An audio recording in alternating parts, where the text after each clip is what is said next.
Hello, hello mga mare! Let's cook pork bulalo o ala bulalo or nilagang baka. Ay, baboy pala. Inspired by bulalo. Saan makakarating ang 50 pesos mo? Ito lang naman yung sa akin. Gulay lang yan ha. Ang mahal na talaga ng bilihin ngayon, no? Sobra.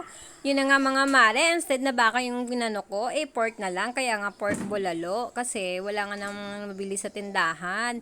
Ayan, naglagay na ako ng paminta, sibuyas, asin. At para manood na yung lasa dun sa karne. Habang nagpapakulo tayo doon, magagayat naman tayo dito ng mga gulay, kagaya ng mais, patatas, saging, sibuyas, pechay, at kabi. Kasi mahilig kasi sa gulay yung anak ko. So, ito na yung mga gulay, guys. The more gulay, the more masarap. Tinagal ko na pala yung mga exist na mga dumi-dumi niyan after, guys. Kasi nga, ayaw natin yan, di ba? Hindi yun masarap charot. Nalagay natin yung mga gulay na yan, lumambot. After, sunod naman natin itong mga malalambot na mga gulay. At okay na yan, guys. Pero sa akin kasi, mas gusto ko yung cook talaga yung gulay kasi nga may anak akong kakain din nito. Pero mas maganda siya, guys, kapag half cook lang yung mga gulay kagaya ng cabbage kasi mas masarap siyang kainin. Yun lang mga mare, kain po!